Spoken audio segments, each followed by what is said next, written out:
तो दोस्तों bank of Maharashtra यानी कि महाराष्ट्र बैंक ने अपने क्वार्टर 2 के नंबर को डिस्क्लोज कर दिया है। तो चलिए देखते हैं क्या है क्वार्टर 2 के नंबर्स के अंदर। डाटा लाख्स में है, मैं आपको क्रोस में बता रहा हूँ।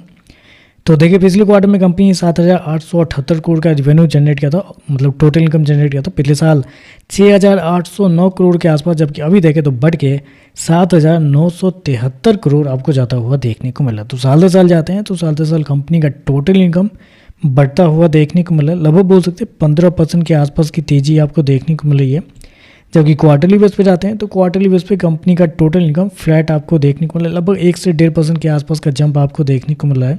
तो क्वार्टरली बेस पे देखें तो फ्लैट है, लेकिन साल दर साल आपको बढ़ता हुआ देखने को मिल रहा है। कंपनी के इंटरेस्ट इनकम की बात करते हैं, पिछले क्वार्टर में 7,053 करोड़ जनरेट किए थे, पिछले साल 6,017 करोड़, जबकि अभी देखें तो बढ़ के 7,128 करोड़ आपको जाता हुआ देखने को मिला। तो कंपनी का इंटरेस्ट इनकम भी देखें तो आपको साल दर साल क्वार्टर बढ़ता हुआ देखने को मिल रहा है। और कंपनी के नेट इंटरेस्ट इनकम देखें तो वो भी आपको साल दर साल क्वार्टर बढ़ते हुए ही देखने को मिल रहा है।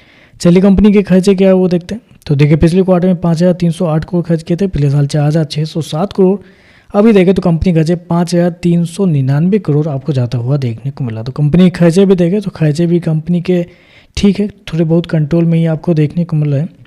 चलिए कंपनी का प्रॉफिट क्या निकलता है पहले वो देखते हैं। तो देखिए पिछले क्वार्टर की बात करते हैं तो पिछले क्वार्टर में कंपनी का प्रॉफिट 1,592 करोड़ के आसपास, पिछले साल 1,326 करोड़, जबकि अभी देखें तो कंपनी का प्रॉफिट 1,633 करोड़ आपको जाता हुआ देखने को मिला। तो कंपनी का प्रॉफिट देखें तो प्रॉफिट आपको साल दर साल बढ़ते हुए देखने को मिल रहा है।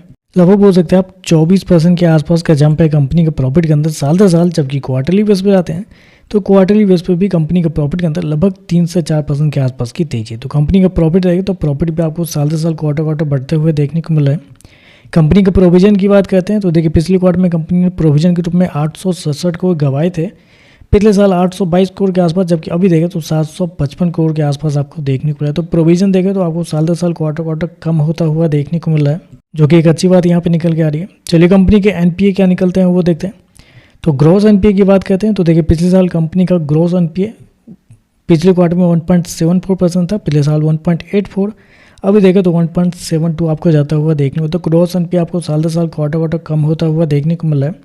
जबकि नेट एनपीए देखते हैं तो पिछले साल 0.20 था, पिछले क्वार्टर में 0.18, अभी देखें तो 0.18 के आसपास देखने को मिला। और मार्जिन की बात कर लेते हैं तो कंपनी का ऑपरेटिंग मार्जिन जो पिछले साल 32.34% था, अभी देखें तो 32.28 के आसपास है, जबकि पिछले क्वार्टर में 32.62 के आसपास था।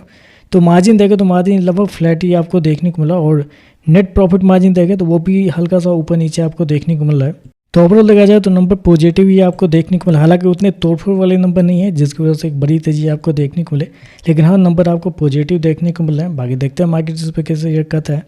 आज के लिए बस इतना ही। वीडियो पसंद आए तो लाइक कीजिएगा, साथ में साथ चैनल को सब्सक्राइब जरूर कीजिएगा। धन्यवाद।